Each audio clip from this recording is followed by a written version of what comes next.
I want to say something in Hungarian just to start, but this is Google Translate, so please forgive me. Szeretnék néhány szót mondani magyarul, de ezt a Google-rel fordítottam, úgyhogy kérlek, nézzétek el nekem. Okay. Üdvözlet a Manchesteri Altrincham Baptista Gyülekezetből. Az egész gyülekezet nevében hozom barátságunkat, szeretetünket és egészségünket Jézus Krisztusban. Remélem egészségünkre leszünk ezen a héten. Mert többet tanulunk tőled, mint amennyit megtanítunk. Köszönöm a szíves fogadtatást. Köszönjük vendéglátóinknak, hogy megosztották velünk otthonukat. Köszönöm Barnabásnak, elhúztukért, hogy a gyülekezetben prédikálhat, és ez elég ásaroz mágiásságomból.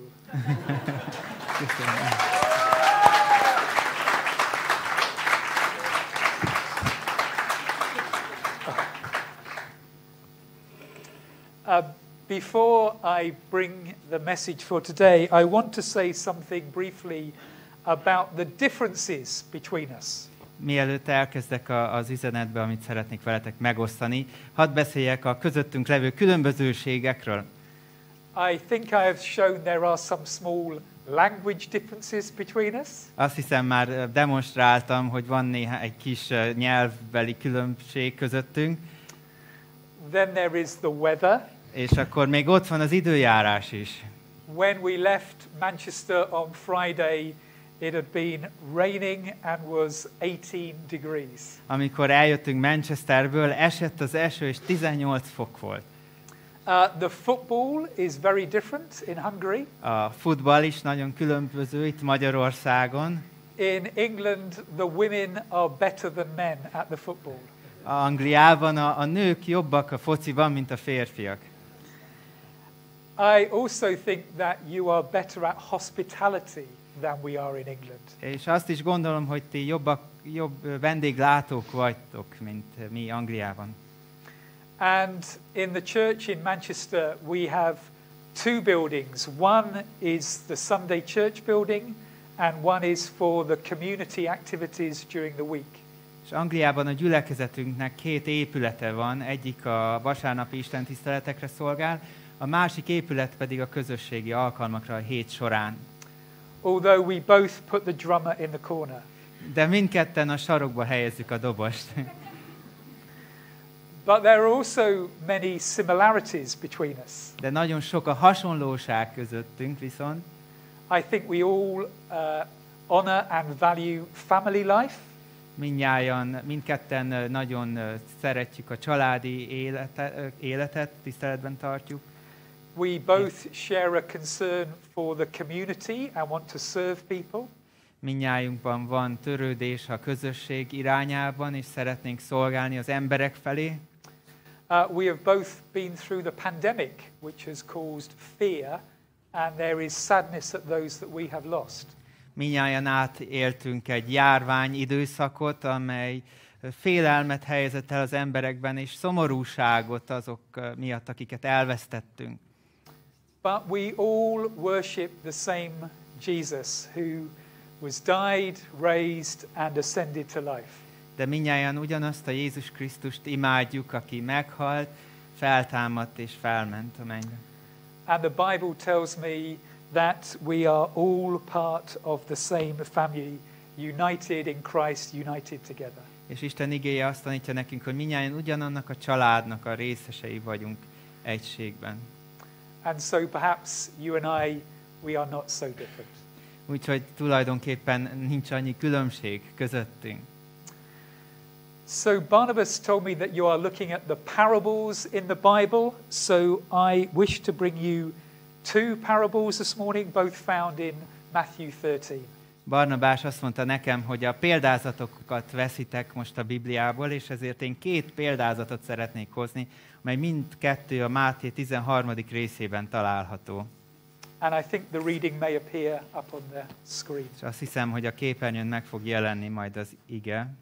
So this is Matthew 13, starting at verse 44. Tehát ez Máté 13, a 44-es verstől kezdve.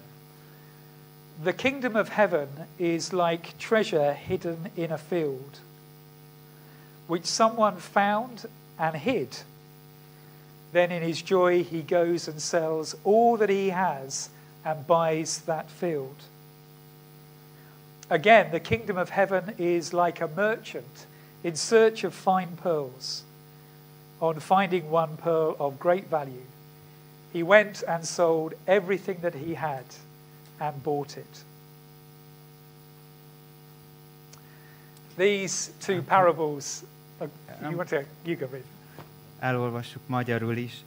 Hasonló a mennyek országa a szántóföldben elrejtett kincshez, amelyet az ember miután megtalált, elrejt, örömében elmegy, eladja mindenét, amilyen van, és megveszi azt a szántóföldet. Hasonló a mennyek országa a kereskedőhöz is, aki szép gyöngyöket keres. Amikor egy nagy értékű gyöngyre talál, elmegy, eladja mindenét, amilyen van, és megvásárolja azt. These two parables, of course, are very similar. They both tell us of discovering something very, very valuable. Persze ez a 2 példázat nagyon hasonlít egymásra, arról szól, hogy valami nagyon nagy értékes dolgot talál valaki.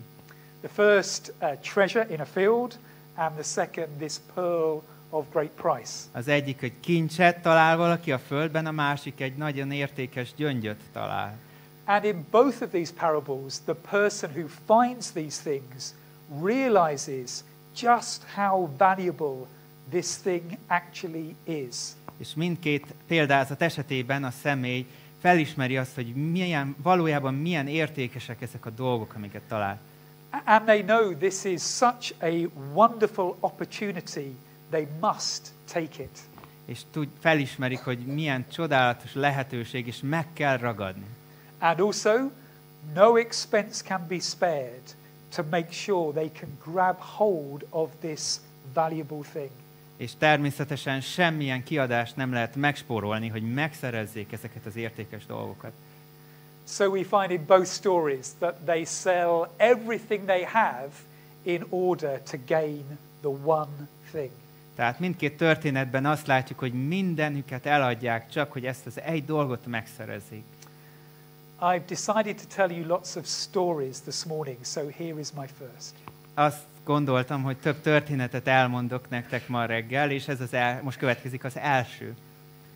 Some years ago, I read a story of a family in Hungary in the 1970s. Néhány évvel ezelőtt olvastam egy történetet egy magyar családról, akik a 70-es években éltek. They did not agree with the government at that time, and life became very difficult for them. Nem értettek egyet az akkori kormánnyal, ezért az életük nagyon nehézzé vált. Eventually, they decided they had to leave the country, but at the time they could not leave. Végül úgy döntöttek, hogy el kell hagyják az országot, de abban az időben nem tudták ezt megtenni. So they made a plan. Ezért tervet készítettek. They sold all their possessions, everything in their house and even their car. Eladták minden tulajdonukat, mindent, ami a házban volt, és még az autójukat is. And when they had sold everything, they took the money and they bought. És miután eladták mindenüket, vették a pénzt, és vettek one thing. Egyetlen egy dolgot. The biggest car they could buy. A legnagyobb autót, amit lehetett kapni. They drove the car to the border because if they had a big car, they looked like a party official. Úgyhogy a határhoz vezettek az autóval, azzal a gondolattal, hogy ha egy ilyen nagy autójuk van, akkor úgy néznek ki, mint ilyen kormányhivatalnokok, párthivatalnokok. And because they looked like a party official, they were allowed across the border. És mivel úgy néztek ki, mintha párt hivatalnokok lettek volna, átengedték őket a határon. This is not a political story. I'll leave the politics to you. Ez most nem a politikáról szól, ez a történet, a politikát rátok hagyom. My point is, they sold everything they had to buy one thing. Arra szeretnék rámutatni, hogy mindenüket eladták, csupán azért, hogy egy dolgot megszerezzenek. When I was in my 20s many years ago, I worked in London in a bank. Amikor a 20-as éveimben jártam, akkor Londonban egy bankban dolgoztam. I tried to buy a house, but when I tried to buy it, the whole thing fell through and I couldn't buy the house. És szerettem volna egy házat vásárolni, de amikor oda jutottam, az egész meghiúsult, és nem tudtam megtenni. So I realized that this was the time that I needed to stop working in the bank and go to seminary to train to be a Baptist minister. És akkor felismertem azt, hogy ez az az idő, amikor abba kell hagyjam a munkámat a bankban, és lelkipásztori szolgálatot el kell kezdjem. So I had no house, I gave my car back to the bank, and I had no income. Tehát nem volt házam, vissza kellett adjam az autót a banknak, és nem volt bevételem. But I had to leave all these things to follow God's calling. De el kellett hagyjam mindezeket azért, hogy az Úr hívását követhessem. There was no other option for me. I had to let everything go. Nem volt semmilyen más lehetőség előttem, mindent hátra kellett hagyjak. One of my colleagues at the bank saw what I was doing and that I was giving up my job, and they said, "Oh no, what a waste." És az egyik kolléga a bankban, amikor látta, hogy mindent feladok, és ott hagyom az állásomat, azt mondta, milyen nagy pazarlás. And my boss said to me, "It's okay, this Christian faith, but there is always the danger that it will take over your life." A főnököm azt mondta, hogy rendben van ez a keresztény hit, de mindig ott van a veszélye, hogy végül ez végül uralmat vesz az életeden. The British writer C.S. Lewis said that the invitation to follow Christ is the greatest opportunity open to any person. A brit író C.S. Lewis azt mondta, hogy a Krisztus követésére szóló hívás a legnagyobb lehetőség egy ember előtt. And the American writer Rick Warren said that we were made by God and for God. És az amerikai Rick Warren azt mondta, hogy mi Istennek lettünk teremtve, Isten által. And until we accept that, life will never make sense. És amíg ezt el nem fogadjuk, addig az életnek sosem lesz értelme számunkra. So following Jesus is the greatest opportunity you and I ever have. Tehát Krisztus követni a lehető legnagyobb lehetőség, amely életünk során előttünk lesz. And following Jesus is the only thing that will make sense of our lives. És az egyetlen dolog, ami az életünkben értelme lesz, az az, hogy kövessük Krisztust. But giving up everything, really, this is risky. Should we really do it? De mindent feladni, tényleg? Ez kockázatos, meg kell ezt tegyük. What if we just sold half of what we have and give that to follow Jesus? Mi lenne, ha csupán a felét adnánk el annak, amink van, és úgy követnénk Jézust? What if the people in the stories sold half of what they had and tried to buy the field and the pearl? Mi lenne, ha történetekben olvasott személyek csupán a vagyonuk felét adták volna el, és úgy próbálták volna megvenni a gyöngyöt? Perhaps selling half of everything is the careful and the wise thing to do. Lehet, hogy a dolgok felének az eladása a bölcs és a jól átgondolt döntés. When I worked in the bank in London, we were very careful with risks and we had to be wise about things. Amikor a bankban dolgoztam, akkor nagyon bölcsek kellett legyünk a kockázatok kezelésében. So perhaps some people think, I will give half of my life or some of my life to follow Jesus. Ezért lehet, hogy vannak, akik úgy gondolkoznak, hogy én az életem felét adom Krisztus követésére. But if we do that, we will never get the field and we will never get the pearl. De ha ezt választjuk, akkor sosem szerezzük meg azt a szántóföldet, és sosem szerezzük meg azt az igaz gyöngyöt. Some years ago, my wife Sandra and I were in a cafe, and in walked 5 men who were very smartly dressed. Néhány évvel ezelőtt Sandra és én egy kávézóban voltunk, és bejött 5 személy nagyon szépen felöltözve.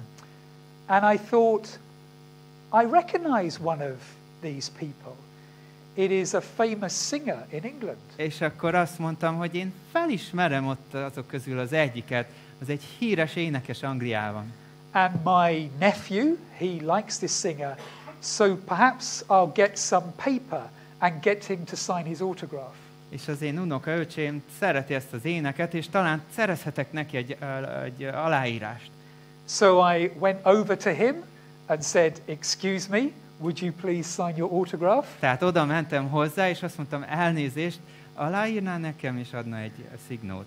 And he said to me, yes, of course. So I knelt down and gave him the paper. Tehát azt mondta, persze, és akkor letérdeltem, és odaadtam neki a papírt. One of the other men was sitting opposite, an older man with a hat and a fantastic suit. És egy idősebb ember ült ott, szépen felöltözve kalapban. And I saw him, and he looked at me, you will want my autograph. És úgy nézett rám, hogy te az én aláírásomat szeretnéd. And I thought, I don't want your autograph, I want his autograph. És én azt gondoltam, nekem nem a te aláírásod kell, nekem az ő aláírása kell. So I ignored him. Úgyhogy figyelmen kívül hagytam őt. Thanked him for his autograph and went back to my wife. Megköszöntem az aláírást, és visszamentem a feleségemhez. Later in the day, my wife said to me, oh, I've just read who those other people were. És akkor a feleségem mondta, éppen most láttam, hogy kik azok a többiek, akik ott voltak. They are people from other musical bands in England. Ők más csoportokból való zenészek Angliából. And she told me the name of the man who I ignored. És elmondta annak a személynek a nevét, akit figyelmen kívül hagytam. And he was in one of my favorite bands. És ő az én személyes kedvenc csapatomból való volt. And I didn't talk for 2 days. És akkor 2 napig nem szólaltam meg. We sometimes hear people say that they don't regret anything in their lives. Sokan mondják azt, hogy ők nem bánnak semmit az életükben. I think we all regret things. We regret not taking the opportunities we should. De úgy gondolom, hogy mindnyájunknak vannak olyan dolgok, amiket bánunk. Bánjuk azokat a lehetőségeket, amiket kihagytunk. Some of us here have been following Jesus for many years. Néhányan, akik itt vagyunk, már évek óta, sok év óta követjük Jézust. We were like the man in the field or the pearl trader, and many years ago we gave up everything to follow Jesus. Olyanok voltunk, mint ez az ember, aki a földet kinézte, vagy aki kereste a gyöngyöt, és mindent feladtunk, hogy kövessük Jézust. But I wonder that as we've got older, whether we have lost that passion. De azon gondolkozok, hogy ahogy az évek teltek, vajon elhagytuk ezt az odaadást? And are we giving everything, 100% to follow Jesus? És odaadtunk 100%-ot mindent Krisztus követésére? My last story. A legutolsó történetem. Some years ago, a Christian family traveled from England to France to go on a cycling holiday. Néhány évvel ezelőtt egy keresztény család Franciaországba utazott, hogy egy biciklis túrán nyaralást. So they got the ferry and had a wonderful week cycling around northern France. Tehát felszálltak a kompra, és egy csodálatos idő állt előttük. When they got back to the port, they were early, so they had time to walk around the town in France. És amikor visszaértek majd a kikötő városba, akkor még volt idő, míg a komp indult, és úgyhogy úgy határoztak, körülnéznek a városban.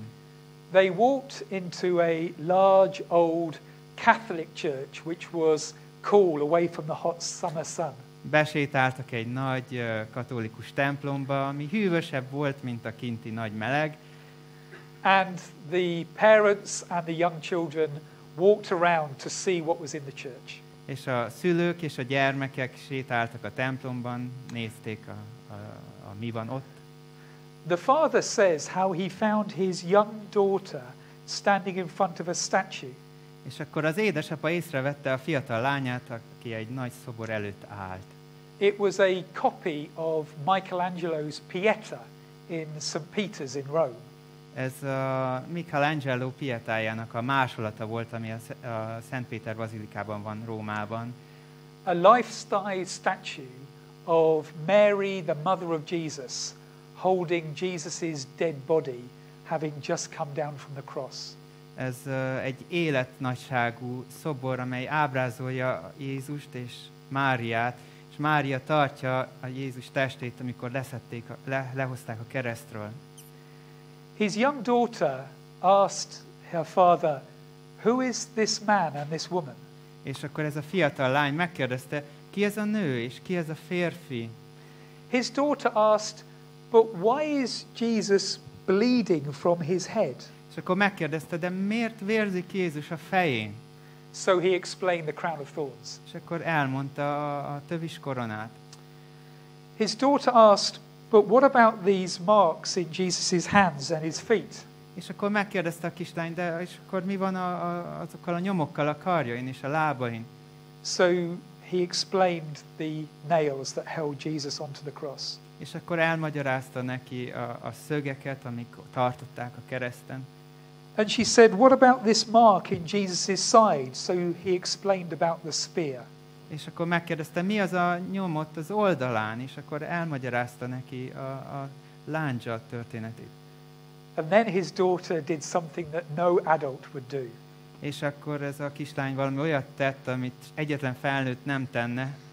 She ducked under the rope and climbed up onto the plinth next to the statue. Alul átbújt a kötélen, a korláton, és oda ment a lábazatára a szobornak. And she too put her arms around the body of Jesus. És ő is átölelte Krisztus testét.